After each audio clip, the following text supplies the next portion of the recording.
अस्सलाम वालेकुम, मैं हूं इमरान आज़म और आप देख रहे हैं मेरा यूट्यूब चैनल इमरान आज़म व्यूज़। नाज़रीन, सुप्रीम कोर्ट ऑफ पाकिस्तान में फ़ौजी अदालतों में सिविलियंस के ट्रायल के ख़िलाफ़ जो अपीलें हैं वो ज़ेर समाअत हैं और उसमें आज इमरान खान के जो वकील हैं उज़ैर भंडारी, उनके दलाइल मुकम्मल हो गए हैं। लेकिन इस समाअत के दौरान कई अहम रिमार्क्स आए जजेस की जानिब से और कुछ जजेस तो ऐसे हैं जिन्होंने इमरान खान को बिल्कुल निशाने पर रख लिया और ताक ताक कर आज उन्होंने निशाने लगाए। इसमें जो है जजेस की जानिब से आम सवालात भी उठाए गए हैं और ख़ासकर जो general Qamar Javed Bajwa साबिक़ army chief, उनको जो एक्सटेंशन दी गई थी उस पर आज स्कोर सेटल करने की कोशिश की गई है, ख़ास करके अरकान पार्लियामेंट और सियासतदानों से। क्योंकि जब सियासतदान तनकीद करते हैं अदलिया पे तो अदलिया भी मौका हाथ से जाने नहीं देती और उन्होंने कहा आज जजेस ने, ख़ास करके जो आइनी बेंच के सरबराह हैं जस्टिस अमीनुद्दीन, के अपने गिरेबान में भी झांकें। तो इसके साथ साथ एक और ख़बर है वो जो है आम आवाम की ज़िंदगियों से जुड़ी हुई है और जो सबसे बड़ा इस वक्त जो मुल्क के अंदर जो एनर्जी क्राइसिस है, आपको पता है उससे लोग पाकिस्तान का हर शहरी जो है मुतासिर है। ख़ास करके जो बिजली की कीमतों में फ़ी यूनिट होश रुबा इजाफा हुआ है, लेकिन उसके साथ साथ जहाँ कीमतें बढ़ी हैं वहाँ ओवर बिलिंग का मसला हर शहर में हर जगह नज़र आ रहा है।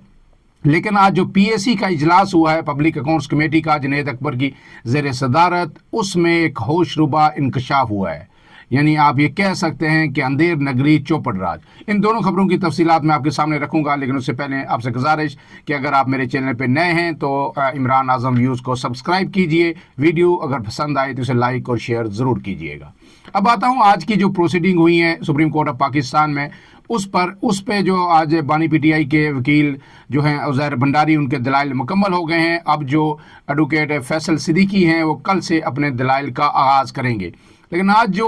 बानी पीटीआई के वकील अजीज़ भंडारी ने दलाइल दिए वो आपके सामने रख देता हूँ और फिर जजेस के रिमार्क्स जो है सुनने से लायक है। उज़ैर भंडारी ने मौक़िफ़ अपनाया कि सिविलियंस की हद तक क्रिमिनल दफात पर ट्रायल आम अदालत ही कर सकती है। हमें इस माइंडसेट से निकलना है कि फ़ौज ही सब कुछ कर सकती है। और फिर उन्होंने एक सवाल उठाया कि कोर कमांडर हाउस पर हमला हुआ तो डिफेंड क्यों नहीं किया गया।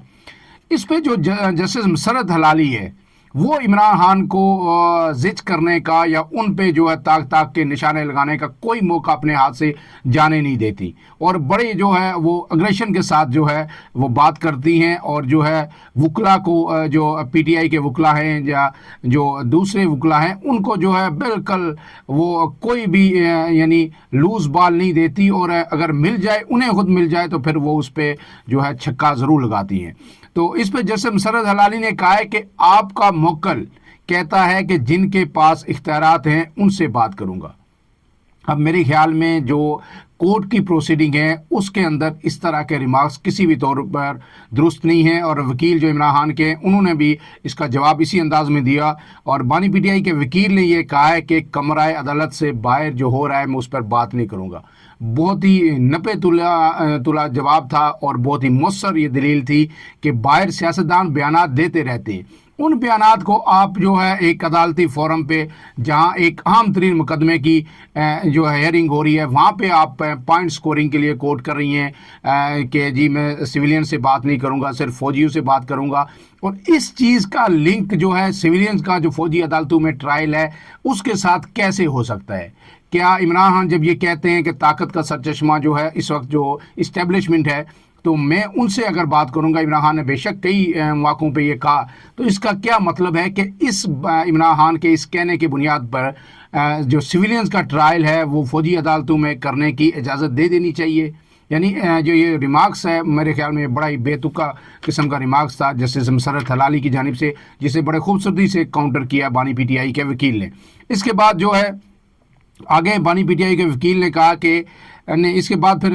जस्टिस मसरत हलाली खामोश नहीं हुई, उन्होंने फिर एक और बात की। उन्होंने कहा कि आर्मी एक्ट में तरमीम के मुताबिक तो गठजोड़ साबित होने पर सिविलियन का ट्रायल हो सकता है। گویا جب یہ وکیل دلائل دے رہے تھے کہ سویلین کا ٹرائل نہیں ہو سکتا تو انہوں نے کہا نہیں، آرمی ایکٹ میں یہ بات بھی ہے کہ گٹھ جوڑ پہ ہو سکتا ہے سویلین، اور اگر آرمی پرسنل کا کوئی گٹھ جوڑ ہو تو اس پہ ہو سکتا ہے۔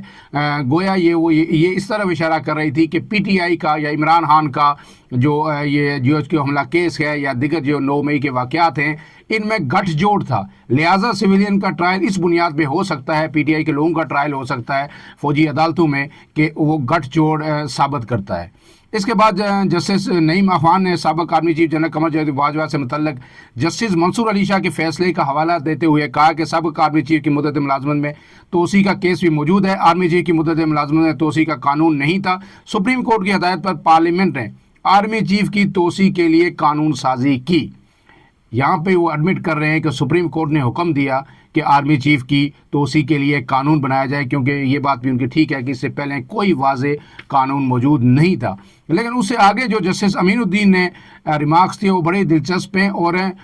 حقیقت پہ مبنی ہیں، اور وہ ایک طرح سے انہوں نے جو اراکین پارلیمنٹ ہیں یا سیاستدان ہیں ان سب کو آئینہ دکھایا ہے۔ جسٹس امین الدین نے کہا کہ اس وقت ایک نوٹیفیکیشن کے لیے سب سر جوڑ کر بیٹھ گئے تھے، یہ تو ہماری حالت تھی، یعنی جو کچھ اس دن ہوا تھا پارلیمنٹ کے اندر وہ ساری قوم کو پتہ ہے، اس کی تفصیل میں جانے کی ضرورت نہیں ہے کہ کس طرح لائن لگ کے سب نے کہا تھا کہ میں پیچھے نہ رہ جاؤں، چاہے نون لیگ ہو، پیپلز پارٹی ہو، پی ٹی آئی ہو، سب نے ایک سعادت سمجھ کے جو ہے آرمی چیف کی توسیع کی تھی کہ یہ نہ ہو ہم کوئی اختلاف کر لیں تو پھر ہمارے اوپر جو ریڈ کراس لگ جائے کہ یہ جو نہیں چاہتے تھے کہ آرمی چیف کی توسیع ہو، تو سب نے بڑی خوشی خوشی یہ توسیع کی تھی، تو اب تو بات ہی بہت آگے نکل گئی ہے۔ اس کے بعد جو عزیز بھنڈاری ہیں انہوں نے کہا ہے کہ ایف بی علی کیس میں اعتزاز احسن صاحب نے آپ کو بتایا کہ ٹرائل کیسے ہوتا ہے، فیئر ٹرائل تو دور کی بات، جیل ٹرائل میں کاغذ کا ٹکڑا تک نہیں لے جانے دیا جاتا۔ اس پر جو آئینی بینچ کے سربراہ ہیں جسٹس امین الدین انہوں نے ریمارکس دیے کہ کاغذ کا ٹکڑا اگر نہیں لے جانے دیا جاتا تو خط کہاں سے آ جاتے ہیں، یہ اشارہ کر رہے ہیں، حوالہ دے رہے ہیں ان خطوط کا جو عمران خان کی جانب سے آرمی چیف کو لکھے گئے، سپریم کورٹ کے چیف جسٹس کو لکھے گئے، یا باہر دوبارہ انہوں نے کھلے خط جو لکھے ہیں اس حوالے سے وہ کہہ رہے ہیں۔ تو اس پہ پھر جسٹس مسرت ہلالی کو پھر موقع ملا، انہوں نے ریمارکس دیے کہ ہاں آج کل تو خطوں کا تنازع بھی چل رہا ہے۔ عزیز بھنڈاری نے موقف اپنایا کہ کورٹ مارشل میں تو موت کی سزا بھی سنائی جاتی ہے، نہ جج کی کوئی میعاد، نہ ٹریننگ اور نہ ہی قانونی سمجھ بوجھ ہوتی ہے، سزا کے خلاف اپیل کا حق نہیں دیا جاتا، صرف آرمی چیف سے رحم کی اپیل کی جاتی ہے۔ ہائی کورٹ میں ریٹ کے دائرہ اختیار کو استعمال کیا جاتا ہے مگر وہ بھی محدود ہوتا ہے۔ یہ بڑا اہم نکات انہوں نے اٹھائے کہ ایسے ججز، تمام وکلاء اس پہ بات کر رہے ہیں کہ جن کی کوئی ایز اے جج ٹریننگ نہیں ہوتی اور جنہیں قانونی معاملات کی جو فوجی افسران ہیں انہیں اس طرح سمجھ نہیں ہوتی کہ زندگی جو ہے جس طرح عام ججز کو ہوتی ہے، جو پروفیشنل ججز ہوتے ہیں، تو اگر انہیں سمجھ نہیں ہے تو ان کے پاس یہ اختیار بھی ہے کہ وہ سزائے موت بھی دے سکتے ہیں، تو کسی سے متعلق اتنا بڑا فیصلہ وہ کیسے کر سکتے ہیں۔ اور اس کے بعد انہیں کہا کہ جو اپیل کا حق بھی نہیں ہے، یا اگر آپ جو ہے فوجی عدالت کو سزا دیتی ہے وہ پھر ہائی کورٹ میں ایک محدود اختیار ہے۔ تو اس کے بعد یہ دلائل جاری تھے کہ سماعت جو ہے ملتوی ہو گئی اور اب کل جو ہے ایڈوکیٹ فیصل صدیقی اپنے دلائل کا آغاز کریں گے۔ اب اس کے بعد میں آپ کو بتا دوں جو دوسری عام خبر ہے وہ پبلک اکاؤنٹس کمیٹی کا آج ایک اہم اجلاس ہوا ہے اور اس میں بجلی کی اوور بلنگ جو ہے اس کے حوالے سے بڑے ہی ہوشربا انکشاف ہوا ہے۔ اس میں یہ کہا گیا ہے جی کہ پبلک اکاؤنٹ کمیٹی کے اجلاس میں 6 بجلی کمپنیوں کی جانب سے اوور بلنگ کے نام پر یہ بے شمار جو بلنگ کمپنیاں ہیں، تقریباً یہ پیپکو، میپکو، لیسکو، آئی ایس کو، ڈفرینٹ جو ڈسٹریبیوشن کمپنیز ہیں اور بلنگ کمپنیز جو ہیں، یہ انہوں نے 21 ارب کی کل ملا کے جو ہے اوور بلنگ کی ہے، لوگوں سے زائد بل وصول کیے ہیں، یونٹ کم لوگوں کے چلے تھے اور بل جو ہے اس سے کئی گنا زیادہ دیے۔ اگر کسی کا جو ہے 100 یونٹ یا 200 یونٹ چلتا ہے، اس کا بل اگر 6,000 8,000 بنتا ہے تو 25,000 30,000 ہزار کے بل لوگوں کو تھما دیے گئے۔ لیکن اس پہ جو کام ہے جو بجلی کے، انہوں نے جو موقف جو ایکسین اور ایس ٹی او ہیں ان کا موقف بڑا ہی میں کہتا ہوں کہ شرمناک ہے، یعنی شرم ان لوگوں کو نہیں آتی کہ اے سی والے کمروں میں بیٹھے ہوتے ہیں، کروڑوں روپے کی گاڑیوں پہ گھومتے ہیں، فری بجلی کے جو ان لمیٹڈ یونٹ یہ استعمال کرتے ہیں، اور جب عوام کی بات آتی ہے ان کی جیبوں سے 21 ارب روپیہ جو شاید کسی نے جو لوگوں نے بل دیے، اور بے شمار لوگ ایسے ہیں کہ جب بل آتے ہیں تو انہیں اپنے گھر کا کچھ نہ کچھ بیچنا پڑتا ہے، کوئی ایک چیز گھر کی وہ بیچ کے تو بل ادا کرتے ہیں، اور اس پہ یہ موقف کیا دیتے ہیں وہ آپ کے سامنے میں رکھوں گا۔ तो 21 अरब रुपए की इजाफी वसूली किए जाने और जो मुलव्वस अफराद हैं उनके खिलाफ कोई भी कार्रवाई ना होने का इंकशाफ हुआ। 21 अरब के ओवर बिलिंग हुई, लेकिन जो जिम्मेदार थे, जिम्मेदारान का तयन हुआ, लेकिन कोई कार्रवाई नहीं हुई और उनके लिए आम माफ़ी, खुली माफ़ी का ऐलान कर दिया गया। तो इसके बाद आगे जो कहा है कि रुकन बिलाल अहमद ने कहा कि ये कैसे हो सकता है कि मीटर रीडर और ओवर बिलिंग करें और उसे छोड़ भी दिया जाए। 6 बिजली कंपनियां मुसलसल ओवर बिलिंग कर रही हैं। रुकन कमेटी हिना रब्बानी खर ने कहा कि बिजली कंपनियां गरीब लोगों को ओवर बिलिंग करती हैं, जो बात मैं आपसे कर रहा हूं। हमारे हलकों में एक गरीब शख्स पर 50 हज़ार की ओवर बिलिंग की गई। मुल्तान से ताल्लुक़ है, आपको पता है, हिना रब्बानी खर पीपल्स पार्टी की रहनुमा है, रुकन कौमी असम्बली हैं। और फिर उसके बाद जो है पीएसी ने इस कंपनियों के जो तर्ज अमल है इस पर सख्त जो है गुस्से का इजहार किया और फिर कहा गया कि जनाब जुनैद अकबर ने कहा कि ओवर बिलिंग पर किन लोगों के खिलाफ क्या एक्शन किया, फ़ौरन तफसीलात फराम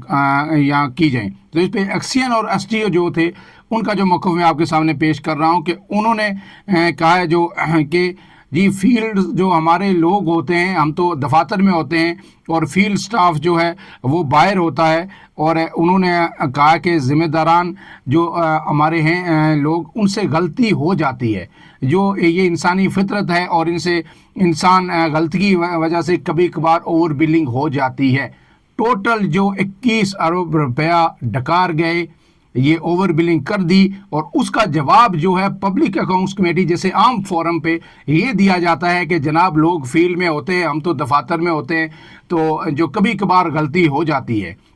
तो अब उन लोगों को सिर्फ वार्निंग दे के छोड़ दिया गया।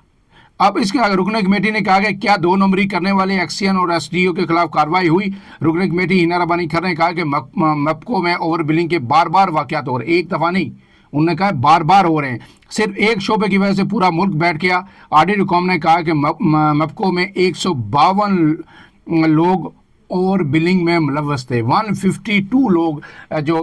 इनकी जब इंक्वायरी हुई तो वो मुलव्वस निकले, जो जानबूझकर ओवर बिलिंग कर रहे थे, लोगों को ज़्यादा बिल दे रहे थे। लेकिन ओवर बिलिंग में मुलव्वस मुलाजमीन और अफसरान को सिर्फ वार्निंग दे के छोड़ दिया गया। इसमें चेयरमैन कमेटी जो है जुनैद अकबर, उन्होंने बड़ी बरमी का इज़हार किया। उन्होंने कहा है कि ये जो एक्सियन एसटीओ हैं ये क्या काम करते हैं, वो तो फील्ड में नहीं होते, ये पूरा दिन जो है दफातर में बैठते हैं या बाहरी तनख्वाहें लेते हैं और गाड़ियों पे घूमते हैं। तो अब इसके बाद जो है मेरे ख्याल में पीएसी को ये जो लोग मुलव्वस थे इनके खिलाफ सख्त एक्शन लेना चाहिए और पूछना चाहिए कि कैसे छूट दी जा सकती है। ऐसे जो मुल्ज़मान हैं, मुल्ज़मान नहीं बल्कि ये मुजरिम हैं जो बार बार लोगों के जेबों से पैसे निकालते हैं। ये पहली दफ़ा का वाक़या नहीं है, हर दफ़ा जो है ओवर बिलिंग की जाती है। हर 4-6 महीने बाद अरबों रुपये का टीका लगा दिया जाता है और गरीब लोग अपना जमा पूंजी जो है वो बिलों के जमा कराने में लगा देते हैं और जो है घरों की कभी कभार उन्हें अपनी चीज़ें बेचनी पड़ती हैं बिल जमा कराने के लिए। फ़िलहाल के लिए इतना ही। अपने मेज़बान इमरान आज़म को इजाज़त दीजिए। अल्लाह हाफ़िज़।